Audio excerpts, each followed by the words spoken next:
तो चलिए अब बात करते हैं सबसे पहले कोरोना की। देश में कोरोना का अपडेट आपको बता दें, बीते 24 घंटे में 2,59,170 नए केस कोरोना के सामने आए हैं। देश में 2,59,170 नए केस 24 घंटे में, जबकि इस दौरान यानी बीते 24 घंटे में 1,760 लोगों की मौत हुई है। इस वक्त देश में एक्टिव केस की अगर बात कर ले तो वो 20,31,977 है, यानी इतने एक्टिव केस अभी हैं, 20 लाख से ज्यादा। अब तक 1,31,08,582 लोग ठीक हो चुके हैं। अब तक कुल 12,71,29,113 लोगों को वैक्सीन लगाई जा चुकी है। और अच्छी बात यह भी है कि बीते 24 घंटे में 1,54,000 लोग जो हैं वो ठीक भी हुए हैं।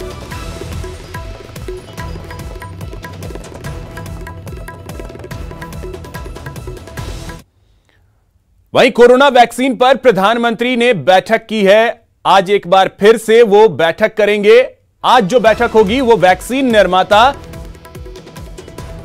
कंपनियों के शीर्ष अधिकारियों से वार्ता करेंगे। शाम 6 बजे यह बैठक होगी। वीडियो कॉन्फ्रेंसिंग के जरिए यह बैठक होनी है। तो वैक्सीन निर्माताओं से आज वार्ता करेंगे प्रधानमंत्री मोदी। शाम 6 बजे वीडियो कॉन्फ्रेंसिंग के जरिए यह बैठक होनी है। तो वैक्सीनेशन के दायरा को बढ़ाने के ऐलान के बाद अब पीएम मोदी आज वैक्सीन निर्माता कंपनियों के साथ वार्ता करेंगे, उनके शीर्ष अधिकारियों के साथ। शाम 6 बजे वीडियो कॉन्फ्रेंसिंग के जरिए यह बैठक होगी। शैलेंद्र बांगू हमारे सहयोगी नेशनल एडिटर दिल्ली से अधिक जानकारी के साथ जुड़ गए हैं। शैलेंद्र, दायरा बढ़ाने का ऐलान किया गया और उसके बाद वैक्सीन निर्माता कंपनियों के साथ आज बैठक, बेहद अहम यह बैठक। बिल्कुल, ये बैठक काफी अहम है। आज शाम 6 बजे बैठक होगी। इससे पहले आपको याद दिला दें कि कल ही प्रधानमंत्री मोदी लगातार देश में जो कोरोना के हालात है उस पर नजर बनाए हुए हैं। कल भी उनकी 3 बैठकें हुई थी, जिसमें उनकी बैठक कल शाम फार्मास्यूटिकल कंपनीज और डॉक्टर्स के साथ, जो देश भर के बड़े डॉक्टर्स उनके साथ उनकी बैठक हुई थी। और आज शाम 6 बजे वैक्सीन निर्माताओं के साथ उनकी फिर बैठक होने वाली वर्चुअल बैठक की होगी, जिसमें देश के वैक्सीन निर्माता जुड़ेंगे, जिसमें भारत बायोटेक और सीरम इंस्टीट्यूट भी शामिल है। जैसे कि आपने बताया कि 1 मई से जो नए रेगुलेशन है, जिसके तहत वैक्सीन अब 18 साल से ऊपर के सभी लोगों को दिया जाना है, और वहीं राज्यों को और कंपनीज को भी छूट दी गई है कि वो अपने हिसाब से वैक्सीनेशन टीकाकरण की जो प्रोसेस है उसको आगे बढ़ाएं। हालांकि अब जो टीकाकरण है वो सीमित नहीं है 45 साल से ऊपर तक, अब उसको 18 साल से ऊपर किया जाएगा, यानी कि सभी वयस्क जो होंगे, जो सभी एडल्ट होंगे, उन्हें वैक्सीन लगनी है, जिसके लिए देश में अब उत्पादन की बहुत ज्यादा तेजी लाने की जरूरत होगी। तो ऐसे में प्रधानमंत्री मोदी आज निर्माताओं से बैठक करेंगे वैक्सीन उत्पादन को बढ़ाने को लेकर। वहीं आपको ये भी याद दिलाते हैं कि वित्त मंत्रालय की तरफ से कल ही 4,500 करोड़ का जो सपोर्ट है वो देने की बात की गई है भारत बायोटेक और सीरम इंस्टीट्यूट के लिए, 4,500 करोड़, ताकि वो अपने उत्पादन को और तेज कर सकें। क्योंकि जब इस तरह से वैक्सीन का दायरा बढ़ाया जा रहा है तो ऐसे में वैक्सीन की बहुत ज्यादा जरूरत होने वाली है। और ये भी कहा गया है कि अभी तक जो वैक्सीनेशन कराई गई है पूरे देश में वो सैटिस्फैक्ट्री थी, जिसमें 45 साल के ऊपर के लोग हैं, लेकिन अब इसका दायरा बढ़ाया जाएगा ताकि जल्द से जल्द कोरोना के खिलाफ वैक्सीनेशन को मजबूत किया जा सके। बिल्कुल। और शैलेंद्र, जो वैक्सीन है वो अब तो मार्केट में भी उपलब्ध होगी। केंद्र सरकार तो खरीद ही रही है, राज्य सरकार को भी ये अधिकार दिया गया है, लेकिन बाजार में भी उपलब्ध कराने की बात भी है। बिल्कुल बिल्कुल, बाजार में भी वैक्सीन उपलब्ध होगी। 1 मई से पहले जो वैक्सीन निर्माता है उनको इसके दाम के बारे में जल्द बताना होगा। और वहीं राज्य भी वैक्सीन निर्माताओं से 50% जो शेयर है वैक्सीन निर्माताओं का, जो प्रोडक्शन होगा उनका, वो ले सकते हैं। कंपनीज भी अब डायरेक्टली इंपोर्ट करा सकती हैं बाहर से वैक्सीन, स्टेट भी बाहर से इंपोर्ट डायरेक्टली वैक्सीन करवा सकते हैं। तो ऐसे में वैक्सीनेशन ड्राइव 1 मई से जो सूरत होगी वो बदल जाएगी टीकाकरण की देश में, क्योंकि अब मेजर तौर पर वैक्सीनेशन को आगे बढ़ाया जाएगा। आपको ये भी बता देंगे जिस तरह की खबरें बाहर के देशों से आ रही हैं, जैसे कि इजराइल, वहां पर करीब 50% से ज्यादा लोगों को वैक्सीन दे दिया गया है। तो ऐसे में कोरोना से निपटने के लिए जरूरी है कि वैक्सीनेशन ड्राइव को और तेज किया जा सके। इसीलिए प्रधानमंत्री मोदी आज की बैठक में इसी मुद्दे पर बात करेंगे कि कैसे आने वाले दिनों में उत्पादन को और तेज किया जा सके। हालांकि सरकार ये कह चुकी है कि इस साल सितंबर तक जो उत्पादन है अभी 1 करोड़ का, उसको 10 करोड़ किया जाएगा। चलिए, बहुत शुक्रिया शैलेंद्र आपका तमाम जानकारी के लिए। तो बेहद अहम आज की यह बैठक पीएम मोदी की।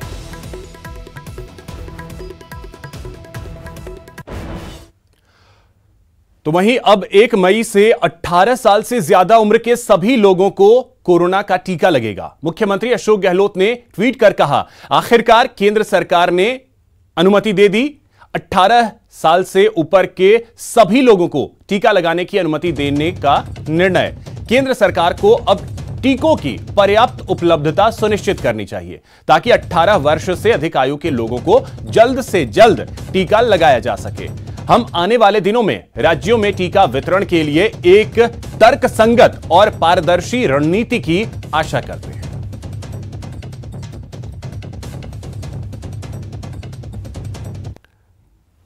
अब आपको माननीयों की 3 ऐसी तस्वीरें दिखाते हैं जिसे देखने के बाद आप भी यही कहेंगे कि कब मानेंगे माननीय। पहले इन तस्वीरों को देखिए।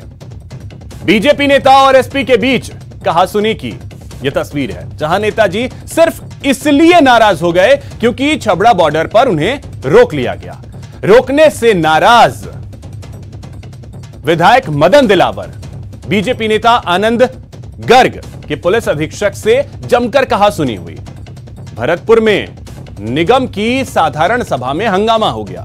जयपुर में तो नेताजी अनुशासन पखवाड़ा ही भूल गए और कर्फ्यू में ही सड़कों का शिलान्यास करने लगे। तो सबसे पहले बात करते हैं बारां की, जहां छबड़ा में हुई आगजनी और लूट की घटना के बाद आज 9वें दिन बीजेपी का एक दल हालात का जायजा लेने के लिए छबड़ा जा रहा था। इस दौरान दल को छबड़ा बॉर्डर पर रोक लिया गया। रोकने से नाराज दल में मौजूद विधायक मदन दिलावर, बीजेपी नेता आनंद गर्ग की पुलिस अधीक्षक से जमकर कहासुनी हुई। इस दौरान पुलिस से नोकझोंक में विधायक मदन दिलावर का कुर्ता फट गया। बाद में हंगामा बढ़ता देख उच्च अधिकारियों के हस्तक्षेप के बाद विधायक मदन दिलावर, बीजेपी नेता आनंद गर्ग और पूर्व विधायक हेमराज मीणा को छबड़ा थाने तक जाने की अनुमति मिल पाई, जहां प्रशासन की मौजूदगी में पीड़ित परिवारों से मुलाकात कराई गई। रोका क्या है? ये सच है कि हमको गाड़ी लिया, प्रशासन ने कवाई थाने के सामने रोका, फिर कवाई के लास्ट में रोका और फिर यहाँ तो बहुत ही बदतमीजी किया। तो बहुत देखो, ये हमारे कुर्ते वुर्ते सारे फाड़ दिए पुलिस वालों ने जो भी है। आप क्या जबरदस्ती घुसने का प्रयास जबरदस्ती है क्या? 12 से 5 पर यहाँ कर्फ्यू नहीं है जी। और हम यहाँ के लोगों से जो जातियाँ हुई है उनके हाल चाल पूछने के लिए आ रहे हैं। कस्बे में धारा 144 तो लागू है ना? 5 आदमी जा सकते हैं। 5 ही तो आदमी हैं हम। तो सर आप अधिकारियों से वार्ता की, आपने क्या कुछ मिला या आप फिर से मिलेंगे? क्या परमिशन दे दी क्या आपको? देखते अभी तक तो कहा है कि 5 लोग जाओ आप जी। वहीं प्रदेश में भले ही कोरोना से उपजे हालात के बाद सरकार ने अनुशासन पखवाड़ा लागू करते हुए कर्फ्यू लगा दिया हो, लेकिन सरकार के मंत्री ही इस कर्फ्यू का माखौल उड़ा रहे हैं और कर्फ्यू में ही सड़कों का शिलान्यास कर रहे हैं। मामला सिविल लाइन विधानसभा क्षेत्र के वार्ड नंबर 33 की सुभाष कॉलोनी का है। परिवहन मंत्री प्रताप सिंह खाचरियावास और हेरिटेज नगर निगम महापौर मुनेश गुर्जर ने सोमवार को इलाके की सड़कों के डामरीकरण के नवीनीकरण का पूजा अर्चना करके शिलान्यास किया, मगर दोनों ही जनप्रतिनिधि भूल गए कि 3 मई तक प्रदेश भर में कर्फ्यू लगा हुआ है, जिसमें किसी भी तरह के सार्वजनिक कार्यक्रम पर रोक है। इसके बाद भी कार्यक्रम में अच्छी खासी भीड़ जुटी है और इस कार्यक्रम में पार्षद मनोज मुद्गल, उमेश शर्मा, मोहम्मद अजरुद्दीन, वहीद खान समेत दर्जनों नेता मौजूद रहे। तस्वीरें आप देख सकते हैं। कहां है सोशल डिस्टेंसिंग, कहां है कोरोना के तमाम गाइडलाइंस।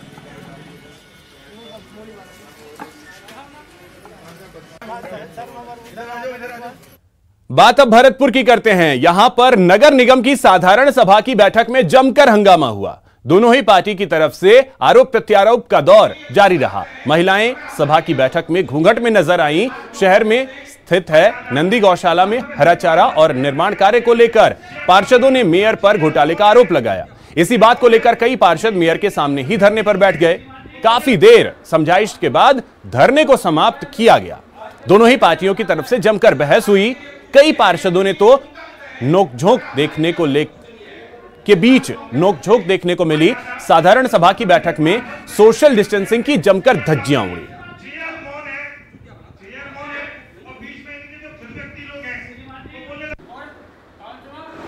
आपके द्वारा जो ये आपने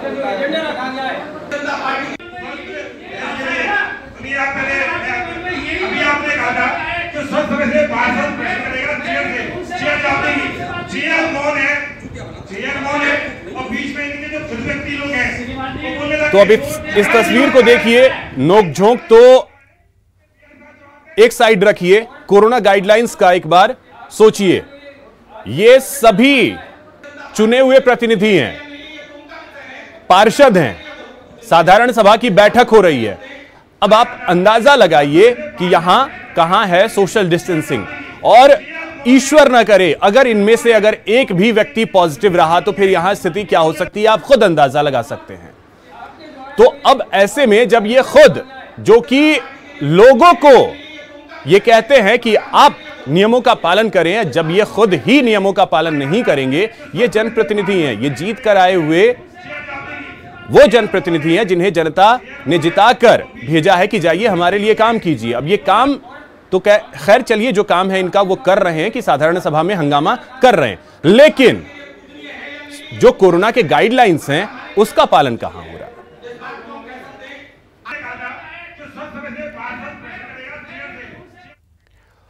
कोरोना के मामले तेजी से बढ़ रहे हैं, ऐसे में सावधानी बरतें और सुरक्षित रहें। छोटी सी चूक हो सकती है जानलेवा। टीका है आया पर नहीं है कोई दवा। 2 गज की दूरी, मास्क है जरूरी। सावधान रहें, सुरक्षित रहें।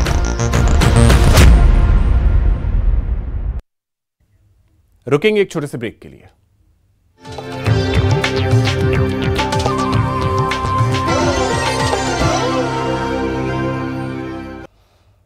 ब्रेक के बाद आपका स्वागत है। चलिए अब बात करते हैं प्रदेश में कोरोना के अपडेट की। तो प्रदेश में महामारी की जानलेवा रफ्तार जारी है। बीते 24 घंटे में 11,967 नए केस सामने आए हैं, जबकि इस दौरान 53 लोगों ने अपनी जान गंवाई है। जयपुर में सबसे ज्यादा 2011 केस सामने आए हैं। एक्टिव केस की अगर बात कर लें तो वो 76,000 के पार पहुंच गई। यह स्थिति है बीते 24 घंटे की। 11,967 केस आए, 53 लोगों की मौत हुई। कोरोना मैनेजमेंट को लेकर एक बड़ी खबर आपको बता दें। जयपुर में ऑक्सीजन कंट्रोल रूम स्थापित। बढ़ते संक्रमण को देखते हुए यह फैसला लिया गया है। राज्य सरकार ने यह कंट्रोल रूम स्थापित किया है। तो जयपुर में ऑक्सीजन कंट्रोल रूम स्थापित किया गया है। लगातार जो संक्रमण का दौर बढ़ता जा रहा है, लगातार संक्रमण जारी है। अब ऐसे में ऑक्सीजन कंट्रोल रूम एक स्थापित किया गया है राज्य सरकार की ओर से।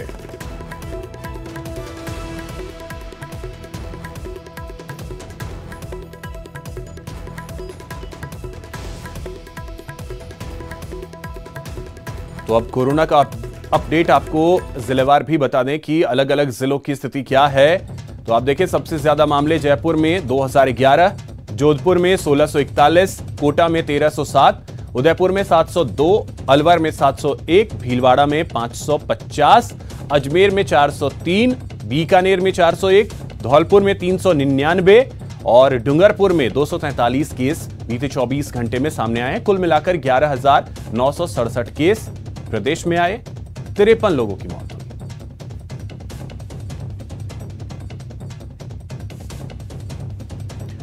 और इसी खबर पे और अधिक जानकारी के साथ हमारे सहयोगी महेश दाधीच जयपुर से और ललित सिंह जोधपुर से हमारे साथ जुड़ गए।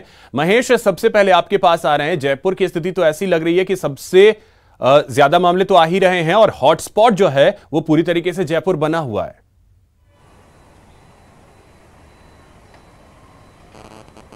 देखिए, बिल्कुल पूरे प्रदेश भर की स्थिति आपने बताई है और सभी जिलों की बात भी आपने कही है। सभी जिलों की अगर बात करते हैं तो 33 में से 30 जिले ऐसे हैं जहां पर 100 से ज़्यादा मामले सामने हैं। वहीं राजधानी जयपुर की बात करते हैं तो 2000 का आंकड़ा यहां पर पार हो चुका है। 2011 जो पेशेंट है वो यहाँ पर सामने आए हैं एक दिन में। तो ऐसे में स्थिति को समझा जा सकता है कि किस कदर यहाँ पर स्थिति जो है अब एक तरह से अभी नियंत्रण की स्थिति से नहीं कहा जा सकता है। और यहाँ पर जिस तरह से कोविड पेशेंट के लिए जो डेडिकेटेड कोविड सेंटर है RUHS, वो पूरी तरह से फुल हो चुका है। 1200 की क्षमता है, 150 अधिक जो बरामदे हैं उसमें वहाँ पर बेड लगाए गए हैं, वो भी फुल हो चुके हैं। उसके बाद में अब जो व्यवस्थाएं हैं वो यहाँ पर इस रूप में की जा रही है कि ESI जो हॉस्पिटल है उसको यहाँ पर डेडिकेटेड कोविड सेंटर बनाया गया है, जो 1-2 दिन में शुरू हो जाएगा। SMS हॉस्पिटल का जो चरक भवन है उसको यहाँ पर डेडिकेटेड कोविड सेंटर बनाया जा रहा है।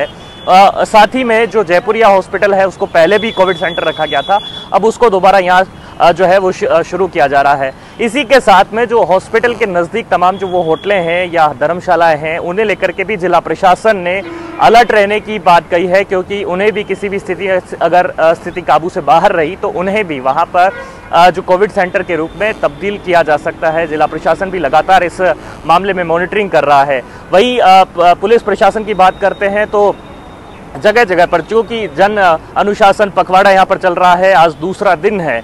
सख्ती जिस रूप में होनी चाहिए उस रूप में तो नहीं देखने को मिली है, लेकिन ये बात सही है कि जिस तरह से सरकार का मानस ये रहा था कि लोगों को पहले जो हार्ड लॉकडाउन रहे थे जिसमें कि जो तमाम तकलीफें झेलनी पड़ी थी वो मजदूर और किसान वर्ग के लिए नहीं झेलनी पड़े, इस लिहाज से उन्होंने नरमी बरती। लेकिन इस नरमी का जो मिसयूज है वो कई ऐसे लोग भी करते हुए आए जो सड़कों पर बेवजह घूम रहे थे। तो ऐसे जो लोग हैं उनके खिलाफ पुलिस ने कार्रवाई करते हुए बेमास्क घूमने वाले लोगों के चालान भी काटे। तो साथ ही में तमाम जो पुलिस के आलाधिकारी थे उन्होंने यहाँ पर अलर्ट किया अपने जवानों को। 4000 जवान जो है वो पूरे राजधानी जयपुर में तैनात किए गए हैं। 300 से ज़्यादा चेक पोस्ट पर 24 घंटे निगरानी जो है वो यहाँ पर रखी जा रही है। लेकिन सबसे बड़ी बात यह है कि जो सड़कों पर बहने वाला ट्रैफिक है, अगर मैं ये B2 बाईपास चौराहा है उसकी एक तस्वीर दिखाऊं तो ये आम दिनों की तरह ही नज़र आती है, जो कि सड़कों पर जितना जो ट्रैफिक रहता है अब ये तय कर पाना पुलिस के लिए भी बहुत मुश्किल है और आप और हमारे के लिए भी कहना मुश्किल है कि कौन व्यक्ति जो है आवश्यक सेवाओं के लिए जा रहा है और कौन नहीं।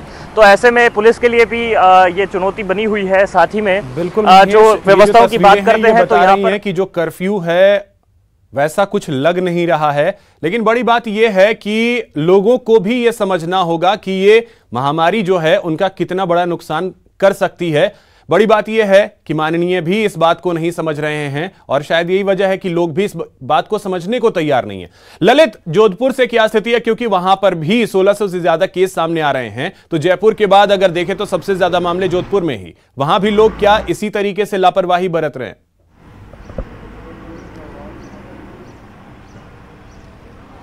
देखिए अभिषेक, निश्चित तौर पर सही कहा आपने। जिस तरह से लगातार तेजी से आंकड़े बढ़ रहे हैं, जो आंकड़ा रोजाना साफ तौर पर सामने आ रहा है उसका कारण यही है कि भले ही कर्फ्यू शहर में लग चुका हो, लेकिन जिस तरह से आंकड़े सामने आ रहे हैं वो कहीं ना कहीं लापरवाही को दर्शाते हैं कि लगातार लापरवाही जारी है।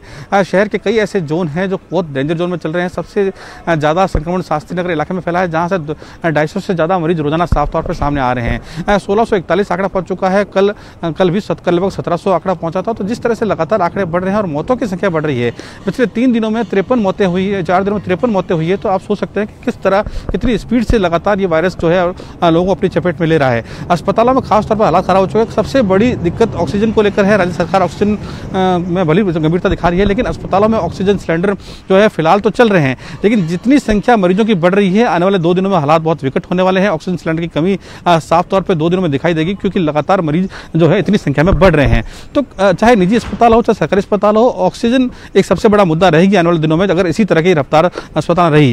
हालांकि जिला प्रशासन लगातार मॉनिटरिंग कर रहा है, जहां पे चेन न टूटे। इस दिशा में भी काम कर रही है। यही वजह है कि जयपुर में कंट्रोल रूम भी बनाया गया है, लेकिन लोगों को भी सतर्क रहने की जरूरत है। उन्हें भी समझना होगा कि कोरोना का दायरा जो है वो बढ़ता ही जा रहा है। फिलहाल बहुत शुक्रिया महेश और ललित आपका तमाम जानकारी के लिए।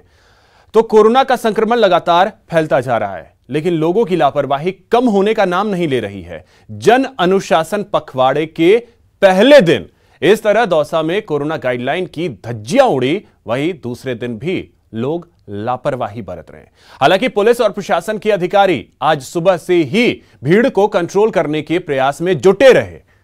इसके लिए सब्जी वाले और फल वालों को भी एक जगह खड़े होकर सब्जी बेचने पर पाबंदी लगाई गई। साथ ही निर्देश दिए गए कि वो कॉलोनी में जाकर मूवमेंट करते हुए फल और सब्जी बेचें।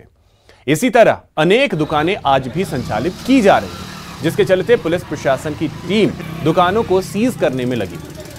लोगों को सख्त हिदायत दी जा रही है कि लापरवाही बरती और बिना अनुमति दुकानें खोली तो सख्ती अपनाई जाएगी। इस दौरान पुलिस के बिना वजह से शहर में प्रवेश करने वाले पुलिस ने शहर में बिना वजह प्रवेश करने वाले वाहन चालकों के चालान काटे और लापरवाहों पर डंडे भी बरसाए हैं। जन अनुशासन पखवाड़े का आज दूसरा दिन है। दूसरे दिन भी दौसा में बड़ी संख्या में भीड़ उमड़ रही है। हालांकि सुबह के समय से ही लगातार पुलिस की टीमें शहर का दौरा कर रही हैं। जो भी दुकानें खुल रही हैं उन्हें बंद कराने का प्रयास किया जा रहा है। बिना कारण जो दौसा शहर में प्रवेश कर रहे हैं उन लोगों को भी रोका जा रहा है। यहाँ पर पुलिस की टीमें जगह जगह लगी हुई हैं और जो भी बिना ज़रूरी काम के लिए यहाँ पर आया हुआ है उनको रोका जा रहा है। कोशिश की जा रही है कि लोगों की कम से कम मूवमेंट हो। यहाँ पर दौसा के पुलिस उपाधीक्षक दीपक शर्मा जी हमारे साथ है। सर, क्या उद्देश्य? आज दूसरा दिन है, कल काफ़ी भीड़ थी, आज क्या कोशिश आप? देखिए, कल क्योंकि एकदम से लोग तो ज़्यादा ही लोगों ने कोरोना गाइडलाइन को उल्लंघन किया, हमने भी काफ़ी सख्ती करी। करीब 150 वाहन जब्त करे, 22 दुकानें सीज करी। आज जो हमने कल कार्रवाई करी उसका आज ऐसा लग रहा है थोड़ा मैसेज है लोगों में, थोड़ी समझदारी से लोग आज काम कर रहे हैं। कल के मुकाबले में काफ़ी दुकानें कम खुली हैं और मूवमेंट भी कम है। जितना भी मूवमेंट है उसको भी रेगुलराइज करने की कोशिश कर रहे हैं कि भाई आप बिना वजह घरों से बाहर ना निकलें। जैसा कि आप देख रहे हो डेली दिनों दिन कोरोना रिकॉर्ड तोड़ता जा रहा है। वो रिकॉर्ड आगे और ना बढ़े, ये जिम्मेदारी हमारी सबकी है। तो हम सबको जिम्मेदारी के साथ व्यवहार करना है और आवश्यक होने पर ही, अति आवश्यक होने पर घर से बाहर निकलना है। आज भी दुकानों को सीज किया जा रहा है। आज भी यदि कोई गाइडलाइन का उल्लंघन करेगा, पहली बात तो जिनको छूट नहीं यदि वो दुकानें खुली हुई मिलेंगी, और जो कोई दुकानदार सोशल डिस्टेंसिंग का पालन नहीं करेगा तो उसके खिलाफ भी बिल्कुल ज्वाइंट टीम कार्रवाई करेगी। बिल्कुल पूरी तरह सख्ती से निपटने की पुलिस कोशिश कर रही है। एकमात्र उद्देश्य है कि किसी भी तरह कोरोना वायरस का संक्रमण रोका जाए और जो लोगों की भीड़ है उसको शहर में कम किया जाए। ऐसे में हम भी आप लोगों से अपील करते हैं, न्यूज़ 18 भी आपसे अपील करता है कि कम से कम बाजार में आएँ ताकि कोरोना वायरस का संक्रमण नहीं फैल सके। आशीष शर्मा, न्यूज़ 18, दौसा। वहीं बढ़ रहे कोरोना मामलों के चलते भरतपुर के बाजारों में शहर में तो सख्ती दिखाई दी, लेकिन उपखंड स्तर पर लोगों की भीड़ बाजार में देखने को मिली। सामान लेने एक साथ लोग उमड़ पड़े। लोगों को लग रहा है कि कहीं पहले जैसा लॉकडाउन ना लग जाए, जिसके चलते पुलिस ने बयाना में 13 दुकानों को सीज कर दिया। लेकिन फिर भी व्यापारी चोरी छिपे दुकानों को खोल रहे हैं और गाइडलाइन की धज्जियां उड़ रही हैं। इसके अलावा प्रशासन ने भी मुनाफाखोरी के खिलाफ को लेकर एक टोल फ्री नंबर भी जारी किया है, जिस पर आम आदमी शिकायत कर सकता है। सरकार द्वारा लगाए गए वीकेंड लॉकडाउन में असर तो देखा गया था, लेकिन लॉकडाउन हटने के बाद आज बाजार की स्थिति इस कदर देखी जा रही है कि लोगों का बाजार में जमावड़ा शुरू होने लग गया है। लोगों को लग रहा है कि कहीं पहले जैसा लॉकडाउन ना हो जाए, इसलिए लोग अब राशन पानी की भी व्यवस्था करने लगे हैं। और सबसे बड़ी बात जो देखने को मिल रही है, दुकानदारों द्वारा जो सामान है, राशन सामग्री, उसे बढ़ा दिया गया है। उसके जो पैसे हैं उनमें बढ़ोतरी कर दी गई है। तो कहीं ना कहीं अब मजदूर वर्ग को भी इस लॉकडाउन की स्थिति का सामना करना पड़ रहा है। कैमरा पर्सन मनीष कुमार के साथ दीपक पुरी, न्यूज़ 18 भरतपुर। कोरोना काल में जहां लोगों की लापरवाही की खबरें सामने आ रही हैं, वहीं पोखरण के गांधी चौक पर सन्नाटा पसरा है। यहां के लोगों की जागरूकता को उजागर करता है टीम न्यूज़ 18 ने। जब देर रात यहां का जायजा लिया, पुलिस गश्त कर रही थी। बता दें कि गांधी चौक में कोरोना काल से पहले रात को शहर के सैकड़ों युवाओं का यहां देर रात तक जमावड़ा रहता था। पोखरण का हृदय स्थल कहे जाने वाला गांधी चौक आज खाली नजर आ रहा है। कोरोना काल चल रहा है, लोग खुद जागरूक हैं। यहाँ लगभग 2-3 बजे तक लोगों की सभाएं चलती थी, कई प्रकार के गेम खेले जा रहे थे, लेकिन प्रशासन की अलर्टता, आमजन जागरूकता का ये साफ नज़ारा देखा जाए। साफ तौर से देखा जाऊँ तो ये देखिए गांधी चौक का नज़ारा है। यहाँ पूरी टेबल्स खाली पड़ी हैं, यहाँ का पूरा जो स्थान है वो खाली पड़ा है। आम लोग भी जागरूक हैं। साफ तौर से देखा जाए तो यहाँ पुलिस प्रशासन अलर्ट है और आम लोग भी काफ़ी जागरूक हैं। नगर पालिका लगातार जागरूकता अभियान चला रहा है और जागरूकता अभियान का ही ये नज़ारा है कि गांधी चौक पूर्णतः खाली नजर आ रहा है। वहीं श्रीगंगानगर में कोरोना से बचाव को लेकर जारी की गई गाइडलाइंस की पालना को लेकर जिला कलेक्टर जाकिर हुसैन ने चेक पोस्टों का निरीक्षण किया। कलेक्टर ने राजस्थान पंजाब बॉर्डर की साधुवाली और पतली चेक पोस्ट का जायजा लिया और कहा कि बाहरी राज्यों से आने वाले हर एक शख्स के पास 72 घंटे पहले की RT-PCR नेगेटिव रिपोर्ट जरूर होनी चाहिए। वहीं अलवर के नौगामा में हरियाणा बॉर्डर से बेरोक टोक आवाजाही की लगातार शिकायतें मिल रही थीं, जिसको लेकर एसपी तेजस्विनी गौतम ने एक बार फिर नौगामा में हरियाणा बॉर्डर का निरीक्षण किया और लापरवाह कर्मचारियों और अधिकारियों को जमकर लताड़ लगाई। वहीं निरीक्षण के दौरान उनके साथ अतिरिक्त पुलिस अधीक्षक सरिता सिंह, एडीएम प्रथम रामचरण शर्मा समेत स्थानीय प्रशासनिक अधिकारी मौजूद रहे। ये जो अभी निरीक्षण किया है एसपी और एडीएम साहब ने बॉर्डर का, किस पर्पज? हरियाणा और राजस्थान की सीमा पर जो नौगांव में चेक पोस्ट है उसकी व्यवस्थाएं देखी गई हैं। चेक पोस्ट इसलिए स्थापित की है कि हरियाणा से या बाहर के स्टेटों से अगर कोई व्यक्ति राजस्थान में प्रवेश करता है तो 72 घंटे पूर्व की RT-PCR नेगेटिव। यहां रुकेंगे एक छोटे से ब्रेक के लिए। ब्रेक के बाद देखिए 3 करोड़ की वसूली।